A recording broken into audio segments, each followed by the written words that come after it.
reinforces, what is certain is that there's far more we don't know than what we know. Yeah, agreed. You said just a few minutes ago that you know for an absolute certainty that there's technology way, way in advance from what the public... Can you share one or two of those that you know about that the public don't really know of? Giving away all my secrets here. Not all 10 of them, but maybe one or two. Okay. All right. Well, here's something that has been acknowledged now by the U.S. government. In fact, you can find some information about it online. If you look up a Fersteam, a fast emergency response team, right? Fersteams were, I'd certainly never heard of it before Benghazi. Before the Benghazi attack happened, Cheryl Atkinson was the CBS reporter who first reported on this in a big way. There was a lot of back and forth and arguing and theatrical performance, quite frankly, in some respects, over whether or not the United States could have done anything to save Christopher Stevens, its first ambassador who was murdered in more than half a century, and the other American citizens who were killed in Benghazi during that terrorist attack. And, we got all tied up in knots in the media with all these, which plane was where and which unit was where and who knew what and who gave what order and was it one attack or two and did they know the second was coming, and all this, quite frankly, nonsense, absolute white noise. Because as Cheryl Atkinson reported, we had Fersteams, fast emergency response teams, specifically designed for one purpose and one purpose only, which is to protect U.S. soil anywhere on the globe. What does that mean? U.S. embassies and special mission compounds and diplomatic facilities for whatever nation they belong to, they are considered to be on that nation's soil. So the ground on which the special mission compound in Benghazi stood was considered to be U.S. soil, same for the embassy in Tripoli and so on and so on. So we have teams designed for every continent whose sole purpose was to respond so quickly that they could get anywhere on the planet, anywhere from the United States to that designation in 2 hours or less. And the first time I heard that, I thought, nonsense. That's impossible. Absolutely impossible. But I can tell you, I was wrong. And I have since spoken to people who were on those teams, who are familiar with that technology, who have confirmed that that is the case, and who, let's just say, described being shot into space, launched, like you would launch a missile almost, right? I mean, it's a whole different type of technology and travel that, none of us have ever been exposed to, or most of us have never been exposed to. And, some of us couldn't even imagine. So Fersteam, Fersteam, is that how you say it? That the abbreviation? Yeah, I mean, the way Americans say it, they say Fersteam, but... Yeah, but that's the anagram, that's the...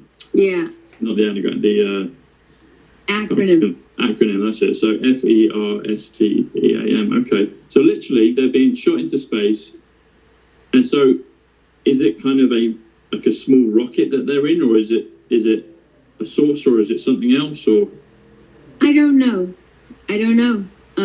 I just know that at a certain trajectory, the floor folds up underneath you, and you drop. The floor folds up. That's what I was told. Now, have I seen it? No. Do I trust the various sources? Yes. Huh. That's interesting. That's 87, Fersteam. That's stellar. So when you say the floor drops up, that's making me think of like almost a fun fair ride where they spin you around and then because of the centrifuge pushing you out, the floor drops. You're not talking about something like that because you said two things. You said it gets propelled into space, but then the floor drops. What do you mean by the floor? No, I said then the floor folds up. Sorry, the floor folds up. Meaning what? Meaning there isn't a floor then after that. Okay. So what they can see, so if you and me were in this, get catapulted into space, and then the floor folds up, you're meaning so we could just see the Earth below us, or what do you mean by that? Yeah, and that's when you're wondering, why on earth am I doing this? And you can imagine the G-forces at that point. Every fluid you have is leaving your body. Wow. And you drop to target. And there's a lot I don't know, right? I mean, when you say you drop, so the people physically drop because everything's drained out of them. They go into a different state. They drop, or the capsule drops with them in it. I don't know. But what I can tell you is those teams are made up of individuals who have extraordinary ability to leapfrog the chain of command and bring, like, each person represents a certain, somebody will represent basically your air support, right? There'll be a person who's responsible for that, who's able to get you the kind of air support that you need instantly, instead of having to go through the normal chain of command and the normal rules of engagement and so on and so on. I mean, you've undergone specialized training, and you have unique abilities to bring to bear whatever assets, whatever national, defense asset it is that you have been trained in and represent, that you have the ability to bring that to bear very, very quickly. Because, it doesn't take a genius to figure out that if your embassy in a foreign land gets attacked and you're going to go in and defend it, it's not going to help if you get there 3 days later and then you've got to, it's going to take you all day to call in an airstrike, right? I mean, speed matters in that situation. And so they create these highly specialized teams which have the right capabilities, every capability that they believe that you would need to defend that ground, that soil.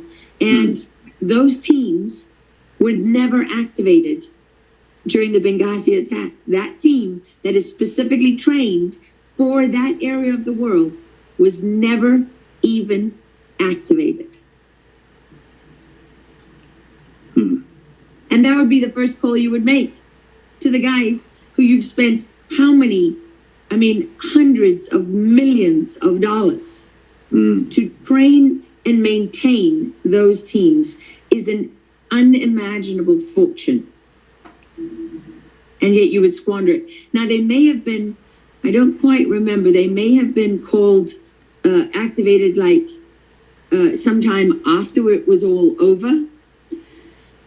I'm trying to remember if they were not activated at all, but during the attack, they were not activated. And they could have been there before, if they'd been activated when Chris Stevens made that first call from his compound saying we're under attack.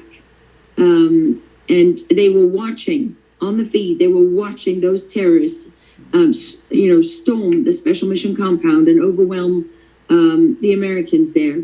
Long before, the attack happened at the annex, the secondary location. If they had called the Fersteam, by design, they were created and funded specifically to be there in time to deal with that. And they were not activated. Fast emergency response team or foreign emergency? What's the FER? Fast emergency response team. You can look it up. I think it's even on the Defense Department and State Department websites. One of the two, or maybe both at this point.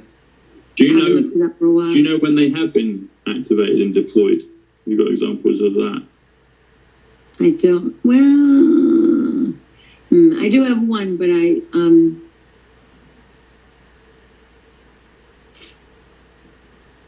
don't think I can talk about it. Okay. And you gave the example, US soil embassies around the world. So is there one place in the US they're activated from? Are there a number of launch pads? Well, those things, locations and things like that, those are all classified. Okay. So that was one that you've shared with us. Could you share a second one with us out of the many, probably 10, 12 examples you have?